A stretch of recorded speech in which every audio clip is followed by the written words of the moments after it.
할렐루야. 다시 한번 오늘 예배당과 또 온라인으로 함께 예배하는 모든 분들 주님의 이름으로 환영하고 축복합니다.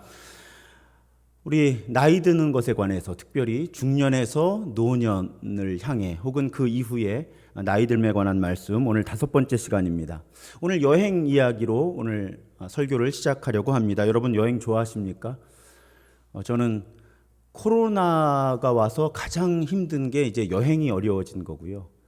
사실은 3년째 담임 목회하면서 가장 힘든 게 여행을 떠나는 거여서, 부담임 목사 때는 교회를 비우는 것이 이렇게 어렵지는 않았거든요. 부담스럽지 않았는데 그냥 교회에서 어디 다녀오세요 하면 그냥 떠날 수 있었는데, 담임 목사가 되니까 못 떠나는 거죠. 이제 그래서 여행을 참 하고 싶어집니다. 최근에 이제 조금씩 여러 가지가 풀려나가고, 또 우리 교회 창립 50주년 기념으로 우리 성지순례도 막 첫 모임 갖고 준비하다가 팬데믹이 와서 못 갔고, 그래서 참 여행을 하고 싶다 이런 마음이 있어요.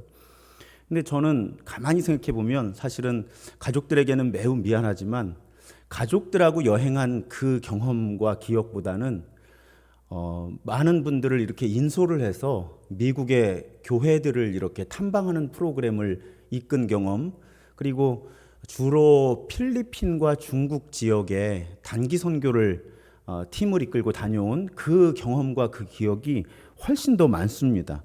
공적인 여행을 많이 한 거죠. 가족 여행보다는.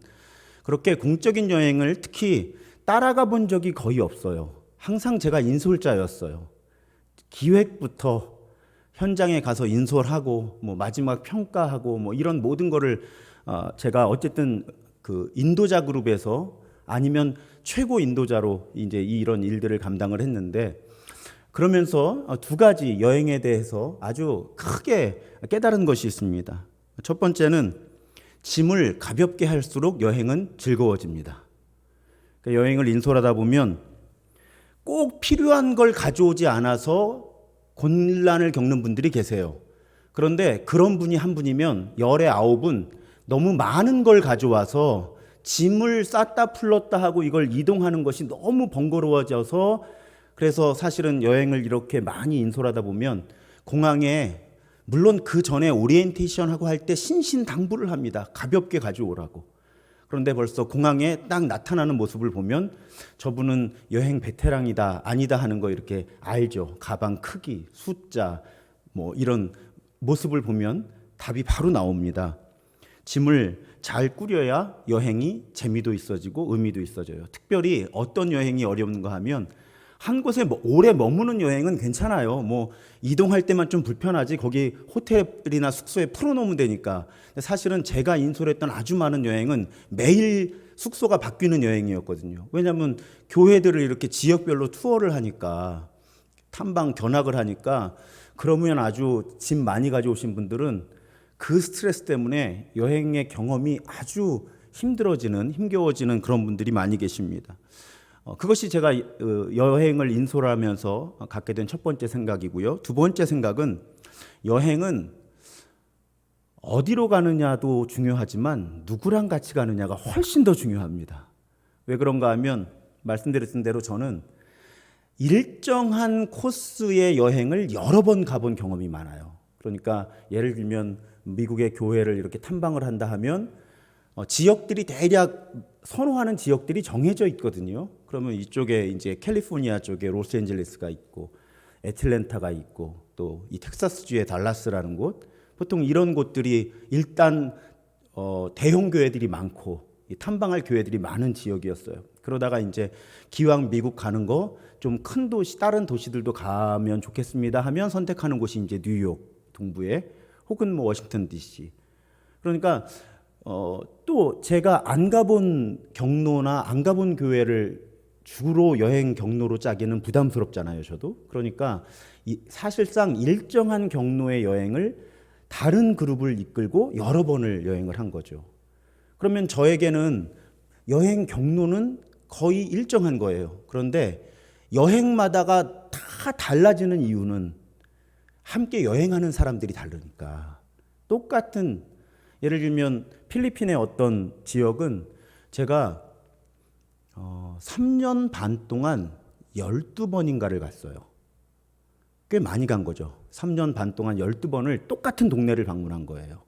그런데 모든 여행이 달라지는 것은 함께 가는 사람이 다르기 때문에 다른 여행이 되는 거죠. 제일 힘든 건 마음에 안 맞는 사람하고 같이 여행하는 게 아주 힘든 일이에요. 제가 목사님들 그룹을 이끌고 어떤 여행을 이렇게 인솔을 하는데 미국 공항에서 짐 찾는 곳에서 미국 사람들이 막 쳐다보는데 소리를 질렀던 적도 있어요. 이러면 우리 여행 못 한다고. 너무 이 사건 사고가 막 첫 번째 공항에서부터 막 일어나니까. 그런데 이제 또 한 2, 3일 지나면서 이분들을 하고 어떻게 내가 한 2주가 되는 여행을 하나. 정말 눈물이 앞을 가리면서 호텔방에서 기도밖에 할 수 없었는데 또 2, 3일이 지나면서 서로를 알아가게 되고 신뢰하게 되고 이러니까 사실은 그 여행이 지금까지 했던 여행 중에 가장 기억에 남는 여행이 되기도 했죠. 그러니까 어디를 가느냐도 중요하지만 누구랑 가느냐가 여행에 있어서 아주 중요하더라. 그런 경험을 제가 지금껏 합니다. 그런데 여러분, 우리 인생도 여행을 닮아 있죠. 우리 인생도 여행이에요. 어떤 노래를 한번 들으면 잊혀지지 않는 노래가 있는데 저에게 그런 노래 중에 하나는 사실은 제가 태어나기도 전에 만들어진 곡이에요. 1965년에 발표된 곡인데 고 최희준 선생이 부른 하숙생이라는 곡이, 저는 71년생이니까 뭐 아주 어릴 때 들었던 곡이죠. 그런데 그 노래의 가사는 인생은 나그네 길 어디서 왔다가 어디로 가는가. 저 노래도 부를 수 있어요. 다 생생하게 기억나요. 첫 소절도 인생은 나그네 길 어디서 왔다가 어디로 가는가. 마지막 소절도 인생은 나그네 길 어디서 왔다가 어디로 가는가. 그런 노래였어요. 근데 그러고 보면요, 여러분, 창세기 47장에서 야곱이 이제 요셉을 만나기 위해서 바로 왕을 찾아가서 이제 요셉을 만나고 바로 앞에 인사를 할 때 바로 왕 앞에 야곱이 자기 인생을 뭐라고 소개를 해요? 나그네 길의 세월. 이렇게. 야곱이 원조구나. 인생은 나그네 길. 야곱이 그렇게 소개를 하죠. 내 인생의 나그네 길의 세월이 험악했습니다. 이렇게. 그러니까 성경도 그렇고 우리 문학 시나 이런 글들에 보면 우리 인생이 아주 여행에 닮아 있죠. 그런데 아까 제가 두 가지를 말씀드렸잖아요. 여행을 할 때 짐을 어떻게 꾸리느냐. 가볍게 꾸릴수록 여행이 좋다. 또 어디로 가느냐도 의미 있지만 누구랑 가느냐가 훨씬 중요할 수 있다. 이렇게 말씀드렸는데 가만히 생각해 보면 우리 인생이라는 여행도 그렇더라고요. 특히 나이가 들어갈수록 두 가지가 중요해지는 거예요. 짐을 어떻게 싸느냐. 이건 소유의 문제예요. 그 다음에 누구와 함께 여행하느냐. 이건 관계의 문제죠. 우리 인생이라고 하는 여행도 특히 나이가 들어가면 이 소유와 관계, 이 두 가지가 점점 더 중요해지는구나.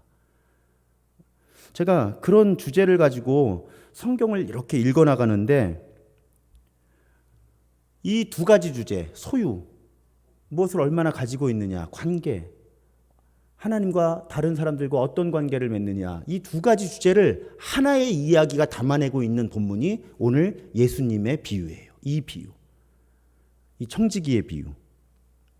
자, 줄거리는 많이들 익숙하십니다. 어떤 부자에게 청지기가 있죠. 재산을 관리해 주는. 근데 이제 비리가 드러난 거예요. 그래서 해고 통보를 받습니다. 해고 통보를 받고 주인이 이제 잘 정리해서 인수인계 할 준비하고 넌 끝이다. 이렇게 해고 통보를 해요. 그러니까 살 길이 막막한 거예요. 오늘 본문 우리 함께 읽었지만 일하기도 어렵고 안 해봤으니까 막노동할 수도 없고 그렇다고 표현이 그러니까 빌어먹자니 부끄럽다. 이거 어떻게 사나. 이제 신세를 한탄하게 되는 거죠. 근데 그 청지기가 사실은 매우 이상한 행동을 합니다. 자, 주인이 이제 장부 정리를 해서 인수인계 준비하라고 했으니까 이제 사람들을 만나서 이제 정리를 해야 되잖아요. 이 채무자들을, 주인의 채무자들을 부르는 거예요. 한 사람이 왔어요. 당신 채무가 얼마나 돼? 그랬더니 한국말 성경에서 우리 개역개정에서 기름 100말 이렇게 번역을 했는데 이 바투스라고 하는 단어거든요. 근데 이 고대의 도량형은 정확하게 이게 양이 얼마인지 잘 몰라요. 근데 가장 최근에 번역된 성서공회에서 번역한 성경에는 이 100말이라고 하는 그 부피를 2200리터라고 번역을 했어요. 적은 양이 아니에요. 2200리터. 이렇게 많은 올리브 기름인 것 같아요. 올리브유를 빚졌다는 거예요. 근데 이 청지기가 뭐라 그래요? 50마리라고 써 빨리. 반이나 깎아주는 거예요. 반이나. 그 다음에 또 다른 세무자가 왔어요. 당신은 얼마나 빚졌나 보니까 밀 100석이에요. 아까 말씀드린 가장 최근에 번역으로 22톤이에요. 밀 22톤. 그러니까 여러분 이런 실제적인 숫자들이 왜 중요한가 하면 느낌이 다르죠. 그냥 이게 뭐 몇 가만이 빚졌나 보다 이게 아니에요. 지금 이 사람들의 채권 채무 관계는 우리로 치면은 중소기업이 이렇게 도산하고 뭐 살고 이 정도 규모의 지금 사실은 경제 규모였다는 거예요. 이 청지기 비유는 저도 오늘 설교 준비하면서 처음 알았어요. 사실은 그전에는 그냥 뭐 기름 100말 한 100대쯤 되나 뭐 이렇게 가볍게 생각했죠. 밀 100석도 그냥 요만한 포대로 한 100가만이 되겠지 했더니 이게 22톤이라는 거예요. 그러니까 어마어마한 양인데 이 밀 100석도 80석으로 20% 깎아주죠. 이런 이상한 짓을 하는 거예요. 여러분 이거 사실은 명백한 사문서 위조입니다. 형사범이에요. 이거 구속돼야 됩니다. 재판받아야 돼요. 기소돼야 돼요. 그런데 이 사실을 알게 된 주인 얼마나 화가 나요. 사실은. 아니 지금 자기가 채권자인데 이놈 잘라서 해고시켜놨더니 마지막에 한다는 짓이 이런 배은망덕이 어디 있어. 여태 월급 주고 일 시켰더니 자기 채무를 그냥 올리브유 1000리터가 넘는 그걸 날려버리질 않나. 이 뭐 22톤에 20%니까 막 4톤, 5톤 되는 막 이거 막 깎아주질 않나. 정말 이해할 수 없는 일이죠. 이거 빨리 고소고발을 하거나 아니면 그냥 그 자리에서 당시의 상황이라면 뭐 즉결 처분을 뭔가 해도 되는 그런 상황이에요. 근데 이 상황을 알게 된 주인이 뜻밖의 반응을 보이죠. 본문 8절에 보면 주인이 이 옳지 않은 청지기가 이를 지혜 있게 하였으므로 칭찬하였다. 칭찬했다는 거예요, 결론적으로. 근데 여러분 여기서 많이들 오해하시는데 옳은 일을 했다는 게 아니에요. 본문에 보면 8절에 옳지 않은 청지기예요. 그러니까 예수님은 이 비유잖아요. 지금 이 비유에서 분명히 규정하는 거예요. 이 청지기는 옳지 않은 불의를 행한 거예요. 지금. 그러니까 나도 이렇게 해야 되나 이렇게 생각하시면 안 되는 거예요. 이거는 극단적인 비유 속에서 옳지 않은 행동을 한 거예요. 그런데 주인이 지혜롭다고 칭찬했다는 거예요. 제가 이걸 어떻게 풀이해드리면 좋을까 생각해 보니까 방법은 잘못된 거예요. 이건 불의한 일이에요. 사실은 하면 안 되는 짓이었어요. 그런데 의도 자체는 지혜로웠다는 거죠. 의도 자체는. 그 수준이 얼마나 그 의도 자체가 지혜로웠는가 하면 주인이 화를 내기보다는 칭찬할 만큼 오라 이 사람 봐라. 그러니까 이 엄청난 재산에 손실을 입힌 거를 오히려 잊어버릴 만큼 오라 이 친구 봐라. 보통 친구가 아니네. 그냥 막 쓰는 말로 보통 녀석이 아닌데 이거. 야, 너 내가 다시 봐야 되겠다. 너 대단하구나. 혹시 비유니까 모르겠는데 실제 상황이었으면 야, 너 정신 차리고 다시 내일 할래? 이렇게 제안을 했을지도 모르겠어요. 그러니까 선택한 방법은 잘못되었지만 의도 자체는 좋은 생각을 했다는 거예요. 그런데 그 의도가 무엇이었나요? 이 청지기의 의도가. 내가 지금 해고를 당해서 나가야 되잖아요. 근데 살 길이 없잖아요. 내가 이렇게 은혜를 베풀면 내가 이 집에서 쫓겨나가면 이 사람들이 내 살 길을 열어주지 않을까 하는 그 기대감을 가졌다는 거예요. 그러니까 여러분 이걸 오늘날의 어떤 우리들의 윤리 수준으로 옳고 그름을 생각하시면 안 된다고요. 비유니까. 그러니까 예수님이 극단적인 비유를 통해서 하시고 싶은 말씀이 있었던 거예요. 그 결론이 9절이죠. 불의의 재물로 친구를 사귀라. 그리하면 그 재물이 없어질 때에 그들이 너희를 영주할 처소로 영접하리라. 그러니까 불의한 재물이에요, 이건. 근데 그 재물로 친구를 사귀는 데 사용하면, 관계를 맺는 데 사용하면 그 관계가 살아남아서 이 재물이 없어질 때 영원한 구원의 길을 걸어갈 수 있는 준비가 된다는 거예요. 자, 이 말씀을 가지고 조금 더 풀어볼게요. 항상 제가 어떤 비유나 사건이 등장을 하면 여러분, 복음서는 그냥 일어난 일을 쭉 쓴 책이 아니라는 거는 이제 우리 교인들 다 아시잖아요. 의도가 있는 거예요. 복음서에서 어떤 사건을 어느 위치에다가 집어넣나 하는 건 다 의도가 있어서 그렇게 하는 겁니다. 그러면 어떤 사건의 의미가 뭔가를 파악을 하려면 사실은 그 주변에 어떤 이야기들이 있는가를 보면 굉장히 도움이 많이 돼요. 그러면 오늘 이 비유가 기록된 누가복음 16장에 어떤 이야기가 있나 대략 살펴보면요. 어떤 사람들이 지금 예수의 주변에 있었는가 하면 바리새인들이 있어요. 근데 이 바리새인들을 본문이 정확하게 어떻게 설명하는가 하면 돈을 좋아하는 사람들이에요. 근데 이 돈을 좋아하는 바리새인들에게 예수가 뭐라고 말씀하시는가 하면 너희가 하나님과 돈을 겸하여 섬길 수 없다. 그러니까 돈을 사랑하는 것의 위험성에 대해서 심각하게 경고를 하시죠. 하나님과 재물을 겸하여 섬길 수도 없고 두 주인을 섬길 수 없으니까 너희들은 하나님을 섬기는 게 아니면 돈을 섬기는 거다. 이렇게 매우 극단적인 가르침을 예수께서 주시는 것이 이 누가복음 16장이에요. 그런가 하면 또 누가복음 16장에는 어떤 비유가 등장하는가 하면 자, 비유는 사건이 아니잖아요. 그럼 비유가 연달아 나타난다는 건 정말 예수님이 분명한 의도가 있어서 지금 비유를 만들어서 설명하고 계시다는 거잖아요. 여기에 그 유명한 부자와 거지 나사로의 비유가 있는 거예요. 이 대목에. 여러분, 그 비유가 인물을 어떻게 설정해요? 부자는 이름도 없어요. 오히려 거지 나사로가 이름이 있어요. 나사로라고. 그리고 이 거지 나사로는 낙원에 가서 아브라함 품에 안기죠. 이 부자는 어떻게 돼요? 음부로 떨어지죠. 이 부자의 잘못이 뭐예요? 나사로를 돌보지 않은 것. 그러니까 이 부자와 나사로의 비유 역시 여러 다양한 각도의 의미를 우리가 해석할 수 있지만 아주 이 설정 자체가 의미를 갖는 건 자기만을 위해서 돈을 쌓아두고 자기만을 위해 돈을 쓰고 가난하고 힘든 사람을 위해서 돈을 베풀지 않는 사람이 지옥 간다는 거잖아요. 설정을 예수님이 비유의 설정을 그렇게 하셨다는 거예요.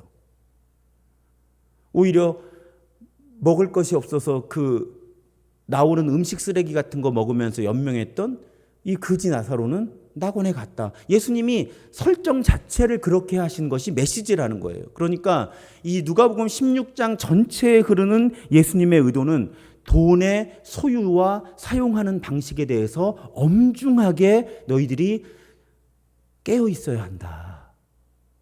돈 잘못 모아서 잘못 사용하면 너희들 지옥 간다. 이런 메시지를 담아서 예수님이 가르치시는 과정 속에서 이 불의한 청지기의 비유를 말씀하셨다는 거예요.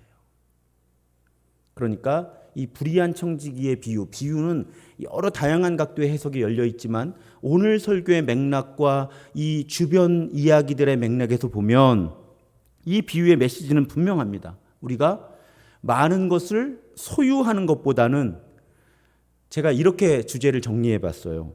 소유를 팔아서 관계를 사라. 이것이 예수님의 의도라는 거예요. 돈을 써서라도 관계를 사라. 그것이 지혜로운 삶이다. 그것이 이 비유의 명백한 의도라고 하는 것입니다. 여기서 관계는 하나님과의 관계예요. 우선적으로. 그런데 우리 교회에서는 아주 익숙하죠. 우리가 하나님과 맺은 관계와 다른 사람과 맺는 관계는 결코 분리되지 않는다. 그러니까 이 비유의 의도는 하나님께 돈을 드리고 가난하고 힘들고 어려운 사람들과 내 돈을 나누고 그렇게 해서 하나님과의 관계를 얻고 주변 사람들과의 관계를 얻는 삶이 지혜로운 삶이다. 그런 삶이 우리를 영원한 생명으로 인도한다. 이것이 이 아주 난해한 비유의 명백한 의도라고 저는 그렇게 해석을 합니다. 그래서 여러분, 예수님의 의도는 앞뒤를 다 보면 나오잖아요. 하나님과 재물을 겸하여 섬길 수 없다. 하나를 선택해야 된다. 너희 돈을 섬기지 말고 하나님을 선택해라. 그리고 부자와 거지 나사로의 비유에서 나사로 돌보지 않은 이 부자는 음부에 떨어졌고 오히려 이 거지는 낙원에 갔다. 이런 설정 자체가 명백한 메시지를 가지고 있다는 거죠. 너희들 소유를 팔아 관계를 사라. 자신의 소유를 쌓아두거나 자기만을 위해 사용하지 말고 가족들, 식구들만을 위해 사용하지 말고 어떻게 하면 하나님 뜻에 따라서 다른 사람들과 나누고 하나님께 드릴 것인지. 근데 여러분, 우리 사실은 하나님께 드린다는 것도 하나님 받으세요 그리고 돈을 하늘로 던지는 게 아니잖아요. 교회를 통해서 결국 사용하는 것인데, 그러면 어떻게 사용하는 것이 우선순위예요? 어렵고 힘든 사람, 이 땅에 하나님의 나라가 오게 하는 일에 사용하는 것이 헌금의 우선순위라면 결국은 사실은 하나님께 드린다는 것도 사실은 나누는 거죠. 근본적으로 보면, 원리를 보면. 그러니까 자신과 가족들만을 위해서 쌓아두지 말고 드리고 나누라는 거예요. 그래야 영생을 산다는 거죠. 그래야 영생을 산다. 그 메시지를 전달하기 위해서 매우 불의한, 의롭지 못한 청지기를 등장인물로 하는 비유를 설정하셔서 그 메시지를 우리에게 일깨워 주셨다는 것입니다. 예수께서요. 네, 여러분, 젊을 때도 그렇지만 이 설교, 이 메시지의 세팅이 아까도 설명드린 것처럼 중년 혹은 그 이후에 이제 나이 들어가는 과정에 대한 그런 거기에 초점을 맞추고 있는 것인데, 목사로서 저보다 다 연배가 높으신 분들이지만 말씀드리고 싶은 것은 나이가 들어갈수록 우리는 소유보다는 관계 중심적으로 살아야 한다는 것입니다. 나이가 들어갈수록. 왜냐하면 바로 잡을 수 있거든요. 저는 사실은 한 20년 전 혹은 10년 전에 저와 함께 일했던 전도사님, 목사님들 다시 만나는 게 굉장히 부담스럽습니다. 제가 지금보다 매우 못된 사람이었거든요. 그래서 그분들의 기억 속에 정삼위는 매우 못된 목사, 못된 전도사로 남아있을 것 같아서 그분들을 다시 만나는 게 부담스러울 때가 있어요. 그런데 살아있는 동안에는 바꿀 수 있잖아요. 회복할 수 있잖아요, 사실은. 그러니까 제가 생각을 잘못하는 거죠. 오히려 적극적으로 예전에 제가 잘못한 사람들을 만나서 잘못한 부분에 대해서 양해를 구하고, 내가 이제는 조금 철이 들어서 옛날처럼 그렇게 못된 사람은 아니에요, 뭐 이러면서 관계를 회복해 나가면 좋잖아요. 마찬가지예요. 우리 사실은 뭐 젊다는 기준을 딱 몇 살이라고 하기는 어렵지만 그냥 뭐 이렇게 넓은 의미로 솔직히 젊을 때 아둥바둥 할 수밖에 없잖아요. 여러 가지로 불안하고 어떻게 먹고 살까 하니까 우리 사실은 젊을수록 막, 특히 요즘에는 100세 시대 하고 자꾸 노후 하니까 이 뭐 노후를 어떻게 준비해야 되나 하니까 막 모아야 되잖아요. 또 쌓아놔야 되고, TV 보면 높은 사람들 자식들 교육시키고 물려주는 거 보니까 어마어마해. 난 우리 애들한테 뭘 물려줄 수 있을까? 막 그러다 보니까 막 50, 60이 70이 되도록 막 이 재정 부담이 엄청난 거예요. 그런데 성경이 우리에게 일깨워 주시는 삶의 원리는 나이 들수록 돈을 팔아서 관계를 사라는 거죠. 다른 사람과의 관계를 회복하는 것이 결국 하나님과의 관계도 회복하는 거기 때문에 성경 전체의 영성에서 보면 나이 들어갈수록 나와 우리 가족을 위해서 돈을 모아놓고 축적하고 하기보다는 오히려 베풀고 나눠서 관계를 사는 것이 어쩌면 내 자식들을 위해서도 훨씬 소중한 유산을 남기는. 저는 사실은 좀 힘들고 어렵게 사셨지만 우리 돌아가신 할아버지 할머니 덕을 볼 때가 있어요. 또 우리 아버지 어머니가 덕을 베푸신 그 은혜가 저에게 돌아오는 게 많이 있거든요, 사실은. 그러면 자녀에게 남겨줄 수 있는 정말 소중한 것이 과연 돈일까? 아름다운 관계일까 하면 저는 나이가 한 살 한 살 들어가면서 오히려 제가 다른 사람들과 맺는 아름다운 신뢰와 사랑의 관계가 오히려 제 아들에게 훨씬 더 소중하고 의미 있는 유산이 될 수 있다는 생각을 점점 더 해보게 되는 거죠. 성경 역시 그런 가르침을 우리에게 주고 있는 거예요. 여러분, 제가 목사이다 보니까 장례식에 아무래도 많이 가잖아요. 특히 저는 장례를 그냥 조문만 하는 사람이 아니라 장례를 집례를 하잖아요. 그럼 이제 상을 당한 가정이 있으면 처음에 제 원칙이 하나 있어요. 물론 이 원칙을 못 지키게 되면 여러분께 죄송하니까 말씀드리기 부담스럽지만 저는 장례가 나면 제일 처음에 조문하는 사람이 되고 싶어요. 할 수 있는 게 별로 없더라고요. 그래서 장례가 나면 가장 먼저 조문을 가고 싶고요. 그리고 가급적이면 장례 과정 끝까지 함께 하고 싶고.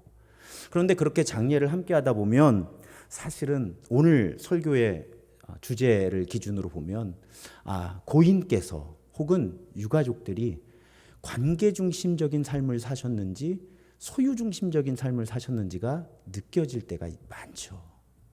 분위기 보면 알죠. 사실은. 솔직히 말씀드리면 빈소에 딱 도착해 보면 벌써 유가족들의 이 관계가 느껴지잖아요. 이 본능이에요. 왜냐하면 집례할 때 이 유가족들의 관계가 너무너무 중요하거든요. 장례를 주관하고 집례할 때.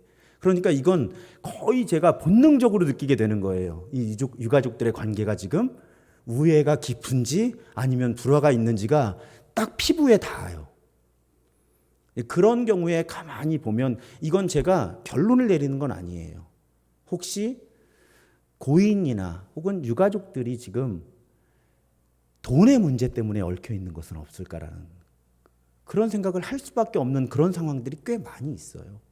이제 그런 경험을 계속하면서 나이 들매 관해 묵상하고 또 성경의 가르침, 오늘 비유의 가르침이나 여러 가지 예수의 가르침을 묵상하다 보면 소유를 팔아 관계를 사는 것이 훨씬 지혜로운 나의 노후와 나의 죽음 이후를 대비하는 것이 아닐까. 그런 말씀을 여러분 언젠가 한 번은 꼭 드리고 싶었어요.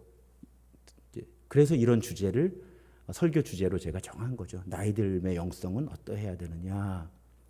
가급적이면 최대한 소유를 줄이고 관계를 얻는 그것이 우리의 너무너무 중요한 나이 들매 영성이라고 하는 것입니다. 그 반대가 되면 사실은 영원한 생명을 파괴하는 거죠. 나이가 들어가면서도 관계를 파괴하면서까지 소유를 얻고 이걸 축적하려고 하면 그것은 사실은 자신과 심지어는 내가 사랑하는 자녀, 손들에게 있어서도 아주 많은 영원한 생명의 아주 소중한 부분들을 빼앗아 버리는 오히려 그런 결과로 이어질 수 있다는 것입니다. 그래서 여러분 사실은 목사가 설교하면서 언급하기 매우 부담스러운 주제지만 또 책임감이 있으니까 제가 목사로서 해야 돼요. 그래서 여러분 우리 나이 들미라는 주제를 다룰 때 반드시 고민해야 되는 주제가 유언과 유산의 문제예요. 유언장을 만드는 문제.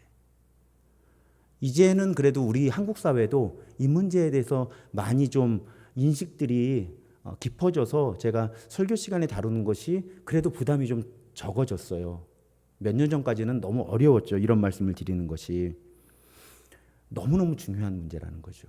내 유산을 어떻게 나눌 것이며 사용할 것이며 이것을 어떤 형태의 유언장을 작성해서 어떻게 내 후손 혹은 상속하는 사람, 받는 사람들에게 전달할 것이냐. 우리 나이 들어가면 이 부분의 고민을 매우 구체적으로 해야 한다는 것입니다. 제가 이번 설교 시리즈를 진행하면서 참고한 책 가운데 하나가 나이 들매 신학이라고 하는 책인데 그 책의 저자 폴 스티븐슨 교수는 이런 말을 해요. 살면서 매우 민감한 일 가운데 하나는 유언장을 쓰는 것이다. 유언은 가족을 위해 축복과 선물을 전달하는 하나의 형태이자 가족에게 평화와 정의를 가져다주는 도구가 될 수 있다.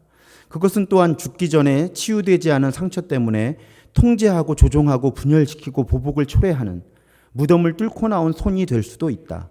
이런 점에서 유언은 우리의 금융자산의 상황뿐 아니라 영혼의 상태도 드러낸다. 우리의 유언장이 우리의 영혼의 상태를 드러낸다는 것입니다. 그리고 여러분 이 관점에서 보면 제가 낯선 이야기를 하는 게 아니고요. 성경에 특히 창세기 이런 거 보세요. 한 사람이 삶을 마치면서 자녀들을 축복하는 말이 얼마나 비중 있게 다뤄져요. 야곱의 12 아들에 대한 문제들, 요셉이 나중에 내 시신을 메고 올라가십시오. 이런 모든 유언들, 자녀에 대한 축복, 심지어는 성경인데도 자녀들을 저주하는 이야기까지 담겨 있잖아요. 그러니까 성경에서도 유언은 매우 중요한 문제였던 거죠. 하나님 나라 유산을 전달하는 과정이기 때문에, 그러니까 폴 스티븐스는 유언은 저주를 부르는 유언장도 있고 축복을 부르는 유언장도 있다, 이렇게 말을 하는 거예요. 어떤 유언과 어떤 유언장은 가족을 위해 축복과 선물을 전달할 수 있다. 고인은 죽었어요. 그런데 죽은 다음에도 그 가정에 평화와 정의를 가져다주는 축복의 유언장이 있다는 거예요. 근데 반대로 어떤 유언장, 어떤 유언은 아까 인용해드린 그 문장에서 너무 무서운 표현이 하나 있어요. 무덤을 뚫고 나오는 손이 될 수도 있다.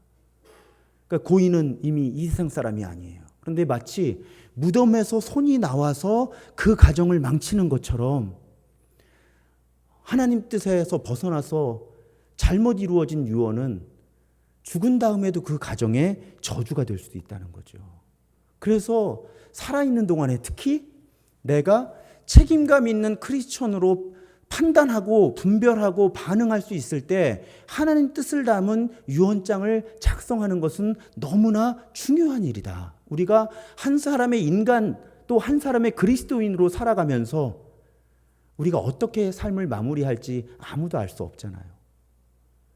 그래서 내가 하나님의 뜻을 분별하고 정확하게 이것을 소통할 수 있을 때 저주를 담은 유언과 유언장이 아니라 축복을 담은 유언과 유언장을 만드는 이 과정의 중요성을 깨닫고 그것을 미리 준비하는 것은 너무나 한 사람의 인간으로서뿐만 아니라 한 사람의 그리스도인으로서도 중요한 일이다 하는 것입니다. 어떻게 하면 나의 유언과 유언장이 내 가족들을 치유하고 회복시키고, 가족만 해당되는 게 아니거든요. 이 사회와 교회를 통해 하나님께서 주신 은혜에 대한 내 감사를 고백할 수 있는 그런 은총의 수단이 될 것인가, 하나님의 도구가 될 것인가, 이것을 오랫동안 고민하고 분별하고 기도하면서 그렇게 자신의 유언을 준비하는 것은 나이 들어가는 과정 속에서 매우 중요하다고 하는 거예요. 제가 지난 3년 동안 신도중앙교회를 목회하면서 잊지 못할 순간 가운데 하나가, 어르신 한 분이 이렇게 좀 몸을 다치셔서 병원에 입원하셨던 적이 있어요. 근데 퇴원하시자마자 저를 찾아오셨어요. 그리고 아주 오랫동안 모아온 헌금을 저를 주시면서, 내가 이번에 갑자기 그렇게 다쳐서 병원에 입원해 보니까 내가 언제 이 땅에서의 삶을 마감할지 모르겠다라는 생각이 이제 듭니다. 지금 비록 건강하게 지금까지 살았지만 내가 언제 이 땅에서의 삶을 마무리할지, 혹은 언제 내 정신이 흐려져서 이 일을 할 수 없게 될지 내가 알 수 없구나 하는 걸 깨달으셨다는 거예요. 그래서 모아둔 돈을 가지고 어려운 사람을 위해서 목사님 이걸 좀 사용해 주십시오 하고 오신 거예요. 제가 그 사건, 그 어르신의 표현, 표정, 그 가정의 상황과 이 돈의 규모와 그분이 저에게 부탁하신, 자꾸 추측하실까 봐 제가 지금 자세히 얘기를 못하는 거예요. 하여튼 너무 감동적인 스토리예요. 바로 그런 노력이 우리의 삶을 너무나 아름답고 의미 있게 마무리하는 데 있어서 큰 은혜의 과정, 은총의 수단이 될 수 있다는 것입니다. 제가 아까 이런 작업은 한 가정을 넘어서서 하나님께서 교회와 사회를 회복시키시는 과정이 될 수도 있다고 말씀을 드렸죠. 제가 언젠가 여러분께 말씀드렸던 유한양행 설립하신 유일한 박사의 경우에 그렇죠. 1971년에 언론에 공개된 유언장은 사실은 우리나라 사회 전체의 노블리스 오블리주라고 하는, 사람이 어떻게 돈을 벌고 어떻게 사용하고 어떻게 남기고 가야 하느냐 하는 그런 모범이 되었죠. 온 나라가 이렇게 해야 되나 보다, 우리나라에도 이런 부자가 더 많아지면 좋겠다 하는 사회적 인식을 아예 일깨웠죠. 가족에게 남기는 것을 최소화하고 모두 공익재단에 기부를 하셨고, 또 기업도 전문 경영인이 경영할 수 있도록 하고 가족들은 손을 띄게 하고, 이런 유언장이 우리 사회 전체에 미친 선한 영향력이 있죠. 그러니까 어떤 사람의 유언장은 자기 가정을 어쩌면 이 가정은 더 어려워졌을 수도 있을 것 같아요. 그렇죠. 아버지, 할아버지가 재벌인데 우리한테는 안 남겨주고 사회 환원하고 가셨어. 가족들은 어떻게 반응했는지 사실 잘 모르겠어요. 하지만 어떤 유언과 어떤 유언장은 사회를 치유하고 회복시키고 그 사회에 나아갈 방향까지를 제시하기도 하더라. 사실은 거기까지 생각 안 하셔도 내가 떠난 다음에 여러분 어르신들 다 똑같더라고요.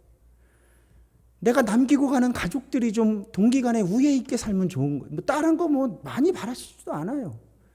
손자 손녀들 다 잘 되고 결국 그것을 위해서라면 책임감 있게 유언하고 유언장을 남기고 이런 과정은 그 이후 과정에 나는 이제 죽고 이 세상에 없게 될 때 너무나 의미 있는 과정이 될 수 있다는 거죠. 하나님께서 내 남은 가족들을 치유하시고 회복시키시고 더 번영하게 하시는, 더 잘 살게 하시는 그 부분 우리가 꼭 기억했으면 좋겠습니다. 제가 미국에 있으면서 지금도 그래요. 많이 뭐 문화가 달라지고 있기는 한데 미국의 교회와 교단들이 지금 교인들이 많이 줄어들고 있지만 그래도 여러 사역들을 해나갈 수 있는 건 미국 사회에서는요. 사실은 유산을 자녀에게 주는 문화가 아닙니다. 아주 최소한만 자녀들에게 남기고 사실은 교회에 헌금하거나 사회에 환원하는 경우가 아주 많아요. 그러니까 담임 목사가 이런 얘기하면 또 어떤 직접적인 메시지로 들으실까 봐 걱정스러운데 절대 그런 의도는 아니고요. 그냥 미국이라는 곳에서 본 만약에 미국이 기독교적인 가치관을 가지고 있다면 바로 그런 문화. 희년정신이잖아요. 내가 받아서 누릴 건 다 누렸으니까 이제 희년정신 다시 제자리로 돌리고 나는 이 땅을 떠난다 하는. 그래서 미국의 교회들과 교단들 또 여러 복지 기관이나 NGO들 이런 곳들이 해나갈 수 있는 매우 중요한 그 자원이 유산에서 오는 거예요. 미국의 부자들 가끔 왜 그런 그 청원을 국회에다 하죠. 상속세를 더 내게 해달라고. 진짜 부자들은 사실은 1%만 자녀들한테 남겨도 얘네들은 어쨌든 살 수 있을 거다. 그러니 상속세를 더 내게 해달라. 미국의 부자들 중에는 그런 운동을 하는 사람들이 있어요. 상속세를 더 내고 더 내야만 이 세상이 이런 극단적인 양극화를 극복할 수 있다. 나도 부자지만 부자들은 상속세를 더 많이 내야 된다. 이제 그런 운동들이 바로 어떻게 우리가 부를 축적하고 특히 이 세상을 떠날 때 그 부를 처리할 것인가 하는 그런 움직임에 있어서 매우 의미 있는 가르침을 주는 것입니다. 지금은 주로 제가 재정에 대한 부분만 말씀드렸는데 유언에 대한 개념 중에 도덕 유언장이라는 게 있어요. 에티컬 윌이라 그래서 유언장에 돈 얘기만 담지는 않잖아요. 우리 가정이 어떤 가정이 되었으면 좋겠다든지. 제가 아는 많은 크리스찬들, 그리스도인들 중에는 부모님의 유언 때문에 교회 나오시는 분들이 꽤 있거든요. 내가 불효자인데 그래도 어머니가 돌아가시면서 주일에 교회는 꼭 갔으면 좋겠다 하는 말이 너무 가슴에 맺혀서 제가 도저히 교회를 안 나올 수가 없었습니다. 이런 분들이 계세요. 이런 것들이 어찌 보면 도덕 유언이죠. 어떤 사람이 되어라. 그런 유언 역시 이 돈, 자본, 유산이라고 하는 이 경제적인 유산뿐 아니라 정신적이고 영적인 유산이 되는 거죠. 그리고 어떤 이 도덕적 유언은 그 남은 가족들, 자녀, 손들까지 영향을 미치면서 그 가정을 우리 흔히 쓰는 표현으로 믿음의 명문 가정이 되게 하는 거죠. 도덕적이고 윤리적이고 영적인 수준이 높은 그런 가정을 이루도록 우리의 유언이 선한 영향력을 미칠 수 있다는 것입니다.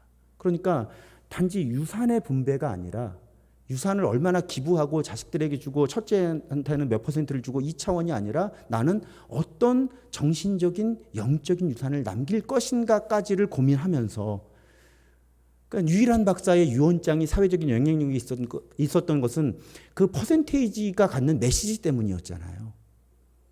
그러니까 나는 내가 가진 것을 나눌 때 단지 경제적인 나눔뿐만 아니라 정신적이고 영적인 도덕적이고 윤리적인 어떤 가치를 내 남은 자녀들과 주변 사람들에게 남길 수 있을까? 저는 아까 말씀드렸던 그 어르신이 저에게 가져오셨던 그 헌금을 잊지를 못할 거예요. 그건 단지 그 돈의 의미와 가치를 훨씬 넘어서는 영적인 자산을 담임 목사에게 주신 거죠. 바로 그런 부분들이에요. 우리가 한국 교회들이 이런 부분에 대해서 성숙해지는 것이 저는 한국 사회에 매우 하나님의 나라가 회복되는 데 있어서 큰 기여라고 생각을 합니다. 우리 그리스도인들이 유산의 문제를 어떻게 다룰 것이냐, 돈의 문제와 도덕적이고 영적인 문제까지를 포함한 이 유산의 문제, 유언장의 문제를 어떻게 다룰 것인가 하는 문제는 우리 사실은 어르신들일수록 다 기도 제목은 자녀손들이잖아요. 근데 자녀손들에게 줄 수 있는 제일 좋은 건 아름다운 유언과 유산이라는 것이죠. 사랑하는 여러분, 그래서 다 아는 속담입니다. 호사유피 인사유명이라고. 호랑이는 죽어서 가죽을 남기는데 사람은 죽어서 그래도 이름을 남겨야죠. 좋은 영향력을 갖는 이름을. 근데 저는 이 말을 이렇게 바꿔드리고 싶어요, 여러분. 사람은 죽어서 관계를 남깁니다. 하나님과의 관계를 남기고 다른 사람들과의 관계를 남겨요. 남기는 관계가 어떠냐에 따라서 영원한 생명이 되기도 하고 그렇지 못하기도 합니다. 사랑하는 여러분, 여행은 가볍게 해야 되고요. 좋은 사람들과 함께 하는 거예요. 소유와 관계죠. 우리 한 해 한 해 나이 들어갈수록 가벼운 여행을 하는 법을 배우고 대신 좋은 사람들과 함께하는 여행을 하는 법을 배우면 그러면 우리들이 아름답게 살고 아름답게 죽고 그리고 우리가 남기는 유산을 통해서 우리의 후손들이 아름다운 삶을 살아갈 수 있고 그렇게 가볍고 함께하는 인생의 여행길을 걸어가는 우리 모두가 더욱 되기를 주님의 이름으로 축복합니다.